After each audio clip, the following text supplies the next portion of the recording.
There was once a story of a civil war in a certain nation. Meron daw hong giyera na nangyari sa isang bansa na kung saan may mga rebelde na lumalaban sa mga gobyerno, mga sundalo. At sa digmaang ito, meron hong nahuling dalawang rebelde. Two rebel militants who are fighting against the government. Nako, maduguho talaga ang gera, no? Maraming namamatay. Nahuli po sila and they were sentenced by the government for 10 years of imprisonment. 10 taon silang sinentensyahan for torture and for imprisonment. Sila ay makukulong at sila ay totorturin. Grabe, grabe. So when they're about to enter the dungeon, sila ay papasok na sa kulungan. Yung isa hong prisoner number 1, received a sad news na yung kanyang, sa gitna ng gera, yung kanyang asawa't anak ay napatay. His family was massacred. Patay lahat.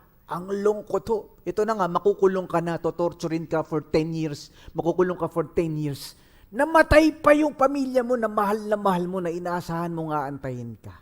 Lungkot ho, ano? Pero yung second prisoner received also a news, but this time it's good news. Yung kanyang pamilya, yung kanyang asawa at anak, wife and child, was able to hide in the mountains. Nakapagtago at sila ay buhay. At they sent word to him, nagpadala ng mensahe na, aantayin ka namin sa paglabas mo after 10 years. Ito na ho ang nangyari. Yung first few years, yung unang prisoner na namatayan ho ng asawa at anak, kaya mo bang tiisin yung 10 years of torture and imprisonment? Grabe ha. So yung unang bilanggo na kulong, first 2 years, gusto niya nang mamatay, ayaw niya nang mabuhay, walang kwenta na ang buhay, wala ng pamilya ko na nag-aantay sa akin. Pero yung pangalawang prisoner, every day in prison, was like a day of hope. Bawat araw, tinitingnan niya yung picture ng asawa at anak niya. Balang araw, makikita ko sila. After 10 years, tiis lang, tiyaga lang.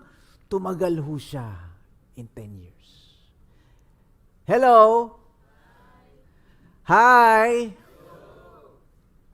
Ganon din daw po ang buhay nating mga tao. Pag wala kang pag-asa, kung wala kang inaasahan na kinabukasan, kung walang magandang nag-aantay sa'yo, kung walang mabuti, nahihigit pa sa pinagdadaanan mo sa mundong ito, parang gusto mo na ring mamatay, Parang gusto mo na ring sumuko, Wala na, hindi na ako mahal ng mahal ko. Wala na. Sabi ng doktor, wala nang pag-asa sa sakit na ito. Ay, wala na. Parang gusto ko nang mamatay. But when we have hope, if the future is brighter than today, if something beautiful and good awaits us, ano man yung pagdaanan nating pangit, mapait, masakit, madugo at mabigat, kakayanin mo kasi, something better waits for me. Something good and beautiful waits for me. And that is the story of 2 Peter. Today, we end the series by trying to understand, ito ang ending ng 2 Peter chapter 3. Ang galing! Sabihin mo nga sa katabi mo, makinig ka, huwag ka matulog. Maganda to, ending na. Last episode na ho. Finale of the season of 2 Peter. Kaya ang title ho ng ating message for today is this: Our hope for a better tomorrow ay nagpapalakas sa ating faith. Can you show the slide? Sa ating faith today. Yan, Kumbaga, ang ating pagtitiwala na ang bukas ay mas maganda, na ang pangako ng Diyos ay mabuti, na ang hinahanda ng Diyos na bukas ay mas maganda, mas mabuti, mas mainam. To whatever we're going through in the present, we have hope. Amen? Palapakan nga natin ang Panginoon. Thank you, Lord. Woohoo! Pero bago tayo magkalimutan, alalahanin nga natin, 2 Peter is divided into 3 parts. So, chapter 1 is really about the cultivation of the Christian character. Ibig sabihin, we live in holiness because of what Jesus did for us. Dahil tayo ay na-born again, tayo naging anak ng Diyos, tayo pinatawad ng Diyos. We live our lives growing our faith and growing our character and deepening our holiness. Nababago ang buhay mo, natatanggal ang bisyo mo, naaayos ang mga relasyon mo dahil sa Panginoon. That's chapter 1. Who you are in Christ. Yung chapter 2 naman ay pagbabanta at pagbabantay. A warning against false teachers na sumisingit at sumusulpot sa ating church at sa ating mga buhay. Marami daw yan, bantayan daw natin. It's a call for wisdom. It's a call for discernment. It's a warning. Bantayan nyo, mayroong mga maling turo na hindi sang-ayon sa salita ng Diyos. And finally, chapter 3 ends today. It's about hope. It's about confidence na darating si Jesus. Aayusin niya lahat ng mali. Lilinisin niya lahat ng madumi. Papawihin niya lahat ng hirap at luha sa ating mga buhay. And that is 2 Peter chapter 3. Kaya ito ho ang napakaganda sa 2 Peter. Parang pinapaalalahanan ni Peter lahat ng mga believers who are going through suffering and persecution and difficulties and bullying and bashing around them. Tinotorture sila, kinukulong sila, pinapahirapan sila. Naku, 1 Peter pa lang yan, nangyayari na yan. Huwag kayong mag-alala. Darating ang panahon, igaganti kayo ng Diyos. Woohoo! Panalo ang Diyos. Tatapusin niya, tatalunin niya lahat ng masama at mali at madumi at makasalanan. That's the ending of the story. And that's the Bible story. From Genesis to Revelation ho yan. We see the story of the Bible. It started with the garden. Ganda! But something ruined the garden. It's the sin of the first human beings. That's called the fall. But that's not the end of the story. God sent Jesus Christ. Kaya nga may Christmas, di ba? Kaya pinadala ang Panginoong Jesus bilang tagapagligtas to redeem us, to die for the sins of all sinners in the world. But the ending of the story is a new heaven and a new earth. Ang tawag ho dyan, restoration.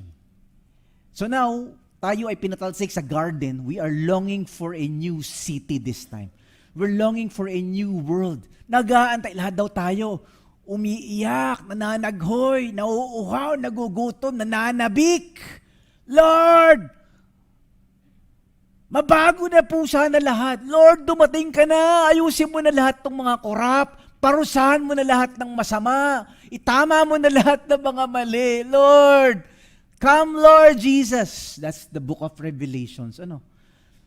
That's why the Apostle John gives us a glimpse. Ang ganda-ganda. Ang Bible daw, ang salita ng Diyos, binibigyan tayo ng patikim. Pinapasilip sa atin. Gives us a glimpse of what will happen in the end. Maganda ho, pag alam mo na yung ending ng kwento, Kumaga kahit na ang hirap-hirap naman ng buhay na ito, ang hirap-hirap naman ng cancer na ito, ang hirap-hirap naman ng pamilyang ito, ang hirap-hirap naman ng buhay na ito. Pero to those of us who have hope, to those of us who have Jesus Christ as the living hope, that's 1 Peter, in 2 Peter, kaya nating tiisin at tsagain. Kasi hindi ito ang ending ng buhay. May nag-aantay na mas maganda. The Apostle John gives us a glimpse. That's Revelations 21. That's the end of the story. Then I saw a new heaven and a new earth. Sabi ni Apostle John, may nakita ako. Ito na ang ending ng kwento. Panalo si Lord, for the old heaven and the old earth has disappeared. And the sea was also gone. I heard a loud shout from the throne saying, look, God's home is now among His people. He will live with them. And they will be His people. God Himself will be, tayo ang magiging tahanan ng Diyos. Tayo ay mananahan sa Diyos. Hindi ito ang totoong tahanan ng Diyos. Ang totoong bahay natin. He will wipe, ang galing. Pastor Mike, ang ganda.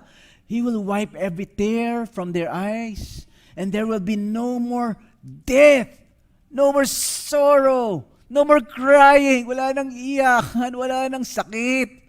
Wala nang pagluluksa. Wala nang pagdarahop. All these things are gone forever, sabi ni Apostle John. And the vision he saw. And the one sitting on the throne said, look, I am making everything new. Babaguhin ko lahat. Brand new world. That's the future. Amazing, amazing.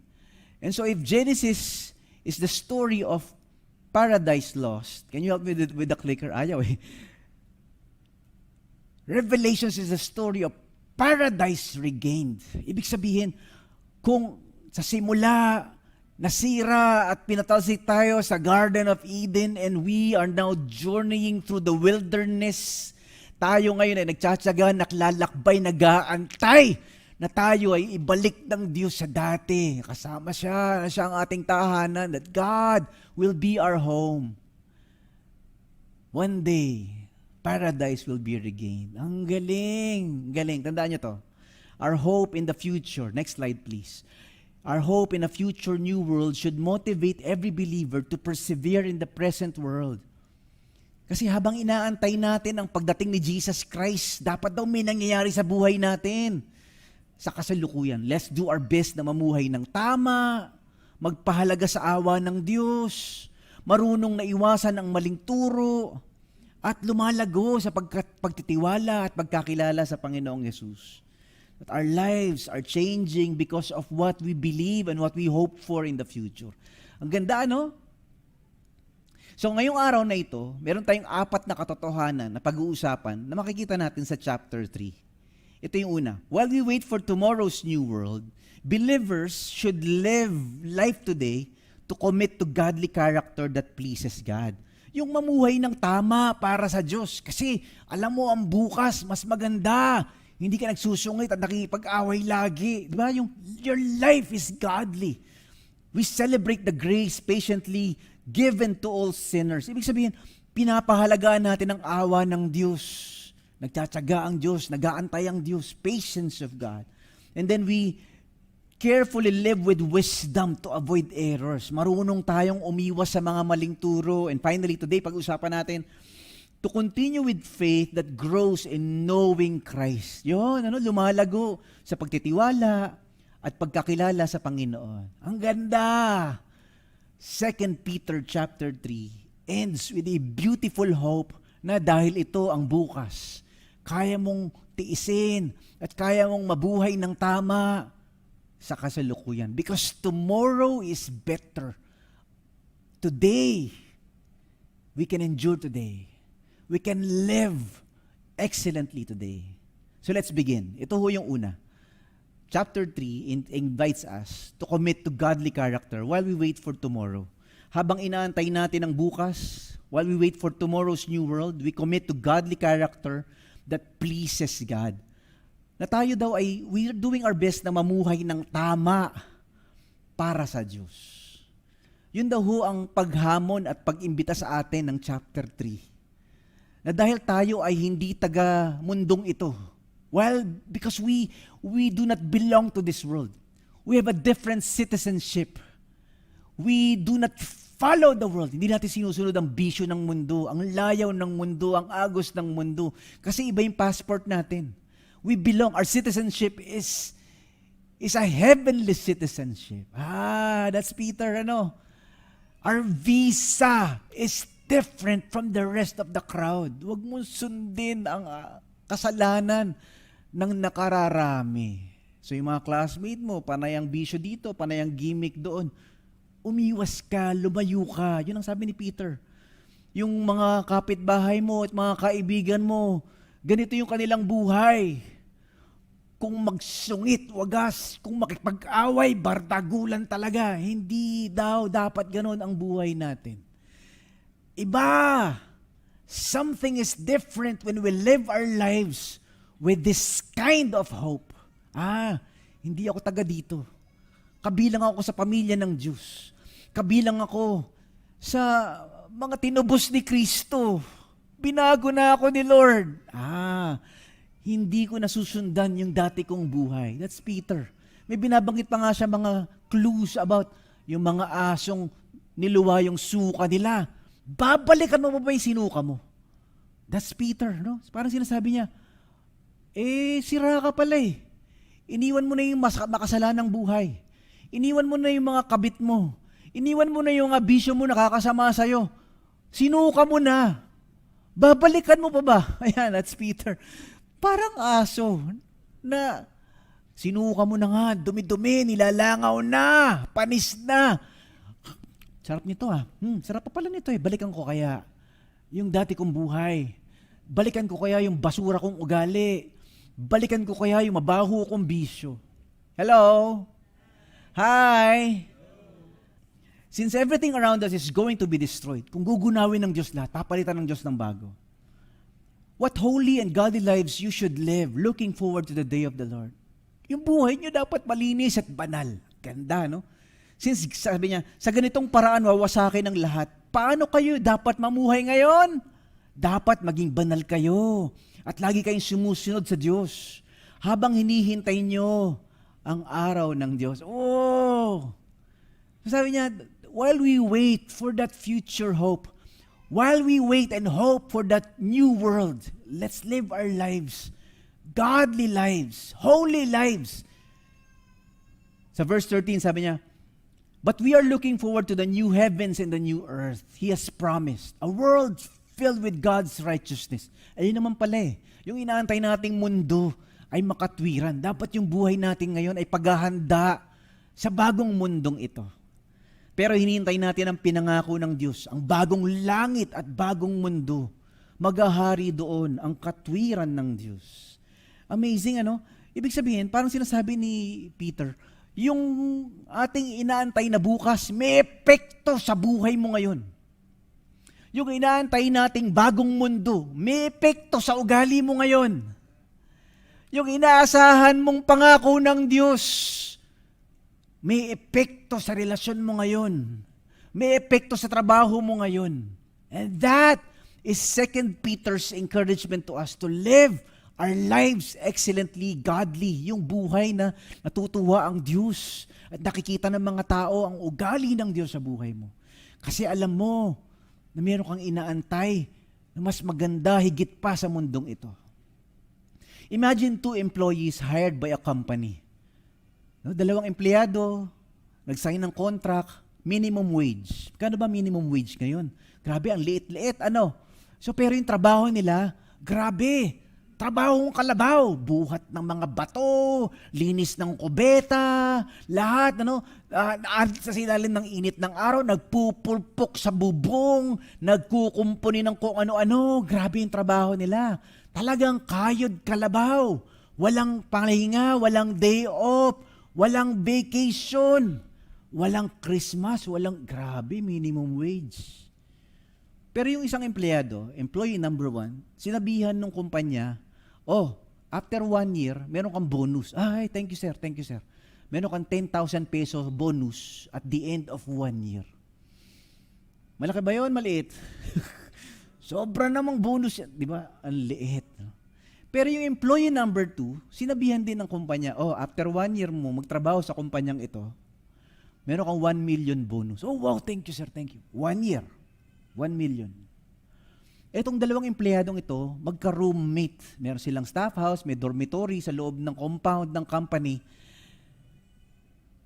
Yung employee number 1, yung may 10,000 bonus at the end of the year, ay tiis, tiyaga, pero ang sungit. Walang kwentang buhay ito. Grabe, hagisan ko na ng granada yung opisina ni Sir, ha? Grabe. So, araw-araw, lagi niya minumura yung, ano ba, ang kulit. Hinaaway yung mga kasama sa trabaho. Ang pangit-pangit ng mukha. Ayaw niya nang magising. Ayaw niya na pumasok, pero kundi lang ako nangangailangan. Pare, ayaw ko na dito. Walang kwentang trabaho ito. Walang kwentang buhay ito. Walang kwentang kumpanya ito. Ayan. Hello? Kalabitin mo yung katabi mo, ikaw ba yun? Yung employee number 2, 1 million after 1 year. Ay gumigising. Liligo, kumakanta. Pare, gising na. Ayaw, tumigil. Siya, ang saya-saya, papasok sa trabaho.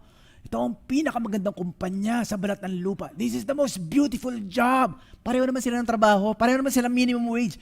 Pero ang saya-saya niya. Sumisipol habang binubuhat yung mga tipak-tipak na bato, nililinis ang toilet, kumakanta.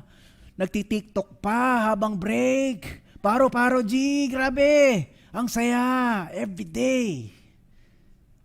Tanong, sinong empleyado ang tatagal in 1 year sa ganung uri ng trabaho?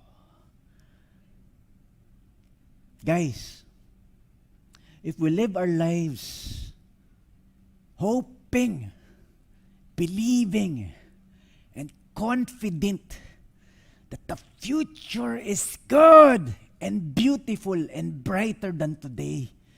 Kaya daw ho nating tiisin at pagtiyagaan. Ano man yung pinagdadaanan nating masakit at mapait at mahirap. Hello? Palapakan natin sa Panginoon. Thank you, Lord. And that is hope. Yung buhay na may pag-asa. Yung buhay na hindi sumusuko. Kasi hindi mo naman nakikita yung bukas eh. Pero nagtitiwala ka na ang Diyos ang may hawak ng bukas. We may not know what the future holds. Hindi mo alam kung kailan ka mamamatay. May trabaho ka ba bukas? Magkaka-cancer ka ba next year? Hindi mo alam eh. Magkakahiwalay ba kayo ng mahal mo in 5 years? Hindi mo alam, but you have a hope and a trust and a confidence that God is the one in charge. Alam niya. Hawak niya ang buhay natin. Kaya tayo may pag-asa. Compared to the rest of humanity who are depressed and suicidal and discouraged and about to give up, walang Diyos. Wala silang pinanghahawakang anchor in life. Wala silang pinanghahawakang sandigan sa buhay at taguan at kublihan. Wala silang lilim na matatakbuhan. Walang Panginoon na pwedeng umakap sa kanila sa gitna ng mga pinagdadaan. And that is a difference between employee 1 and employee number 2. And that is why verse 14 says, "And so, dear friends, while you are waiting for these things to happen, make every effort to be found living peaceful lives that are pure and blameless in His sight." Kasi nga, may epekto sa buhay talaga natin yung ating pinanghahawakang bukas. Kaya nga mga kapatid, habang hinihintay nyo ang araw na yon, new heaven and a new earth, gawin nyo ang lahat para mabuhay kayo ng mapayapa, maging malinis kayo, at walang masabing masama sa inyo sa harap ng Diyos. And that is how we live our lives while waiting for the new world. While enduring today, the present, and waiting for tomorrow. Ito naman yung pangalawa. Apostle Peter says, while we wait for the new world, we celebrate the grace patiently given to all sinners.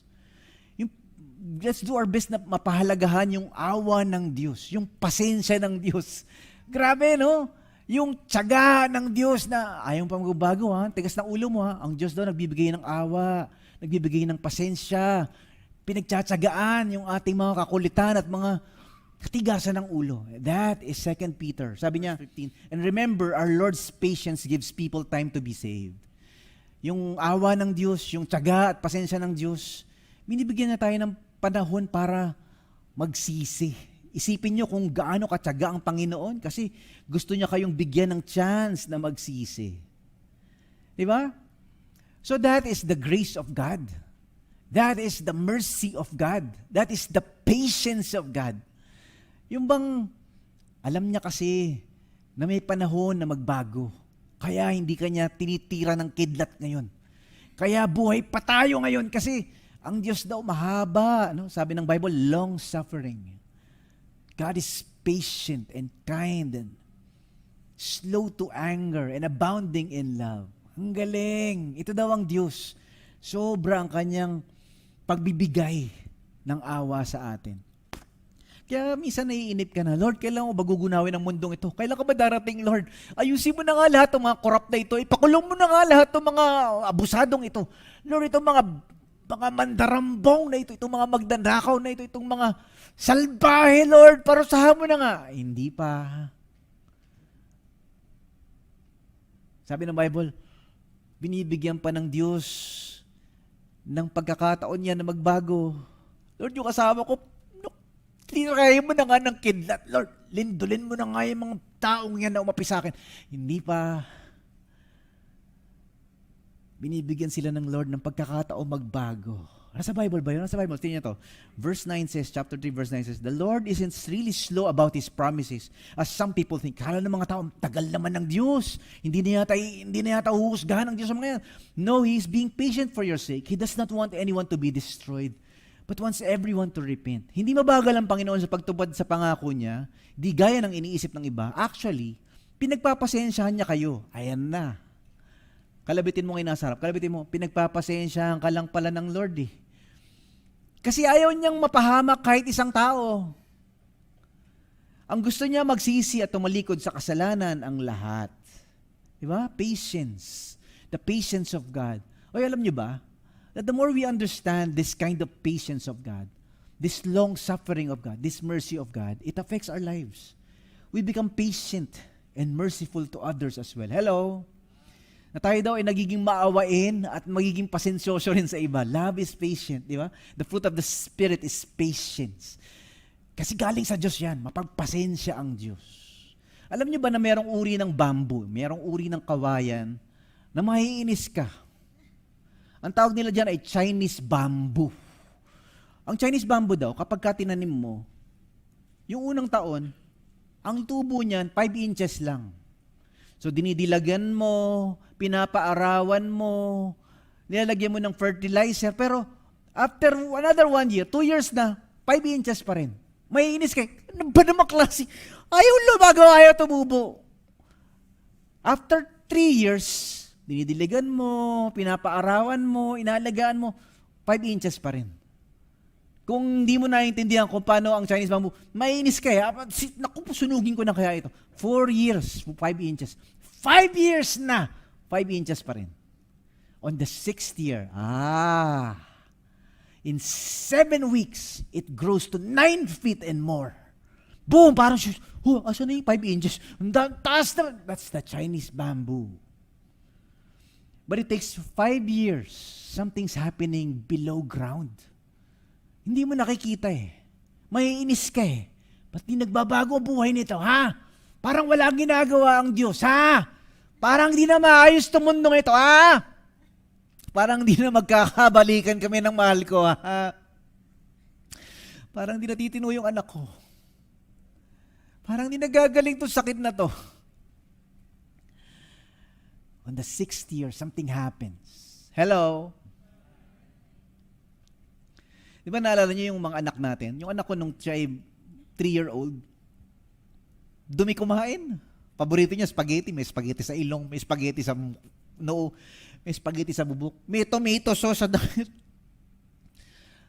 Papagalitan mo, ba't di ka marunong kumain? Hindi mo ba alam gamitin ng spoon and fork ka? Hindi, 3-year-old eh.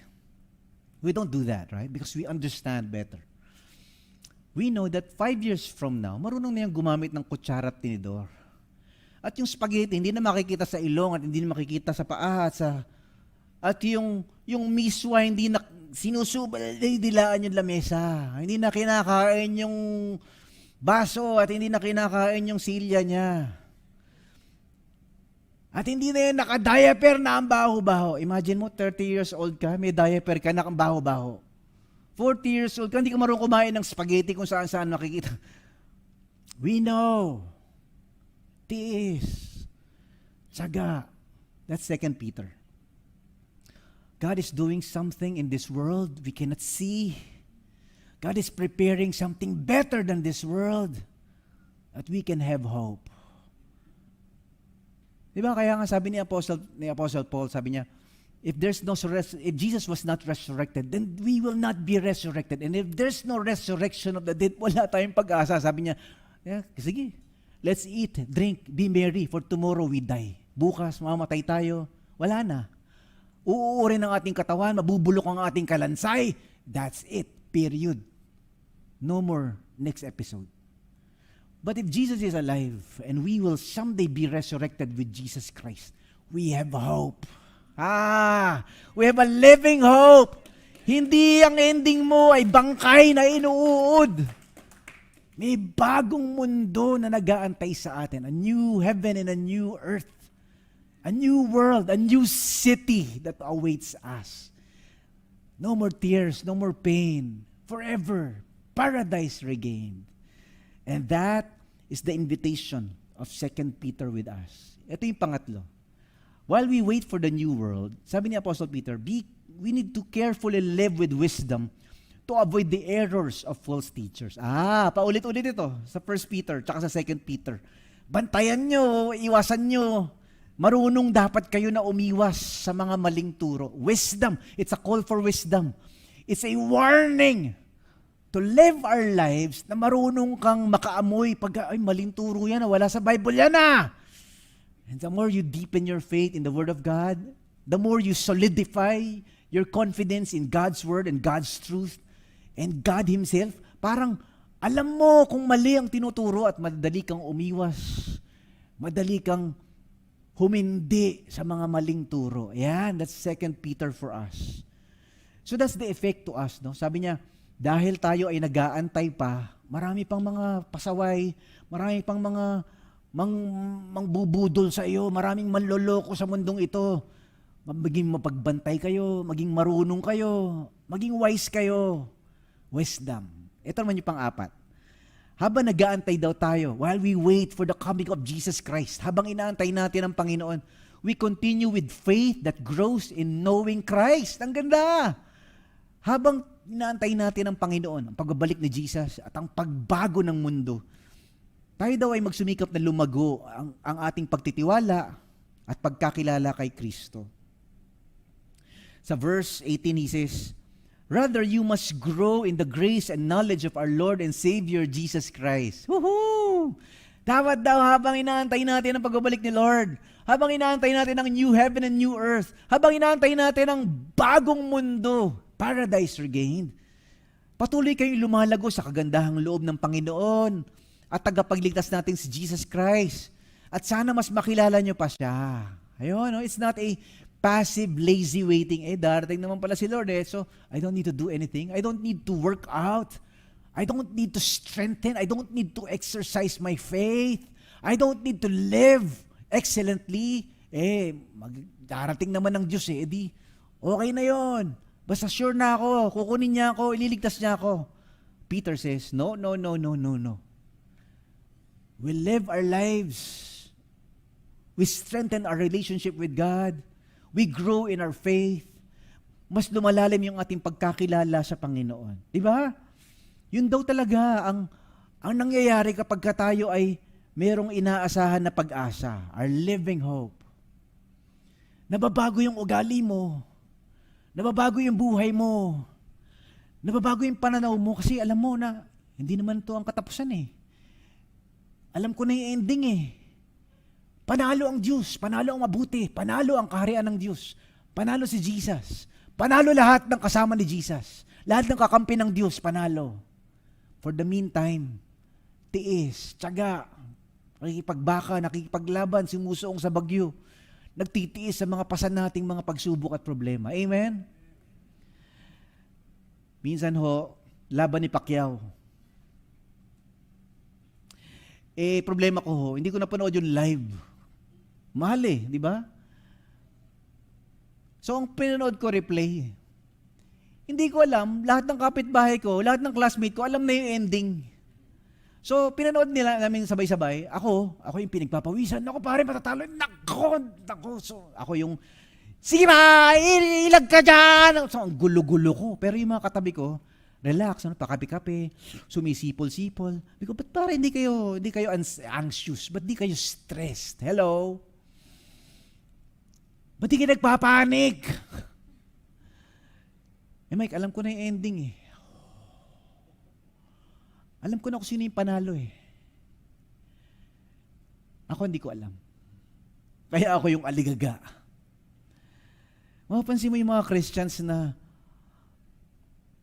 masyadong anxious, masyadong, iniwan na yata ako ni Lord, hindi na yata ako mahal ng Diyos. Ano ba? Paano ba itong sakit na ito? Ano ba itong mga test results? Ano ba itong nangyayari sa negosyo? Ano ba nangyayari sa pamilya? But when we know the ending, hindi ka nakikipagbardagulan. Hindi ka nakikipag-away. Di ba? Nung ako ay mahilig pang manood ng basketball ngayon, hindi na masyado, pero nang taga-subaybay ako ng PBA, ang team ko Ginebra And so minsan, hindi ko napapanood yung live game, replay, pinapanood ko. So yung mga barkada ko, alam din nila yung ending, pero ako shoot! Foul! Ano ba klaseng referee? Nakikipag-away ako, nakikipagsuntok. Grabe. Yung mga kasama ko, relax ka lang, Mike. Panalo Ginebra dyan. Hindi ko na maalam Yun ang message sa atin ng 2 Peter chapter 3. Huwag kang magtampo. Huwag kang mainis. Panalo Hinebra. Hindi ko yung message. Panalo si Lord. Maganda ending. Meron tayong pag-asa. Hindi ka pababayaan ng Diyos. Are you going through difficult times? Are you going through a crisis in your life? Itong financial problem na to, Lord, maayos pa ba? Itong health problem na to, Lord, maayos pa ba? Itong marriage problem na to, Lord, maayos pa ba? Lord, itong anak ko, mababago pa kaya? Itong buhay ko, Panginoon, maayos pa ba? Tandaan niyo to. Our hope in a future new world should motivate us, every believer, to persevere in the present world. Yun talaga ang mensahe ng magandang bukas. Inaayos ang buhay ngayon. Habang inaantay natin ang pagdating ni Jesus Christ, let us do our best na mamuhay ng tama, magpahalaga sa awa ng Diyos. Buti na lang ang haba ng pasensya ng Diyos. The mercies of God, the patience of God, the long-suffering of God, the kindness of God. Marunong na iwasan ang maling turo at malago ang pagtitiwala at pagkakilala kay Lord. Amen? Praise God. Today, we talked about 4 beautiful truths about the coming of Jesus Christ, about the new heaven and the new earth, about the future hope we have. Number 1, while we wait for tomorrow's new world, believers should live today to commit to godly character that pleases God. Yung mamuhay ka ng tama kasi may inaantay kang maganda. Celebrate the grace patiently given to all sinners. Lord, salamat Lord. Ang haba-haba ng pasensya mo. Haba-haba ng awa mo. Inaantay mo kami magbalik loob at magbago. Carefully live with wisdom to avoid errors of false teachers. Continue with faith that grows in knowing Christ. Tayo po lahat tumayo, tayo manalangin. Let's all bow our heads as we pray. Lord, salamat po sa iyong awa, sa iyong biyaya, at sa pag-asa na meron kami kay Jesus Christ. Salamat sa iyong paalala sa araw na ito, na magulo man ang buhay sa mundong ito, na pangit man ang mga pinagdadaanan namin, mapait man ang aming mga nararanasan. Lord, magulo man at mabigat man ang aming pinapasan, nandyan ka. May pag-asa kami. Dahil ikaw may hawak ng buhay namin. Ikaw may hawak ng mundong ito. Ikaw ang may pangakong magandang bukas. You prepare a place for us. You are preparing a better future for us. A city for us. For those who love you and trust you, you are giving us a hope, a future, a purpose, a plan, a home, tahanan, kasama ka, na kami mananahan sa iyo at ikaw ay mananahan sa amin. Papawiin mo lahat ng luha. Tatapusin mo lahat ng gulo. Aayusin mo lahat ng mali. Hihilumin mo lahat ng masakit. At patitigilin mo lahat ng masama. Paparusahan mo lahat ng mga nangaapi. And that is our hope, O God. But in the meantime, we trust. In the meantime, we persevere. In the meantime, we practice patience and kindness. For the meantime, we endure. In the meantime, we live with hope. Thank you, Lord.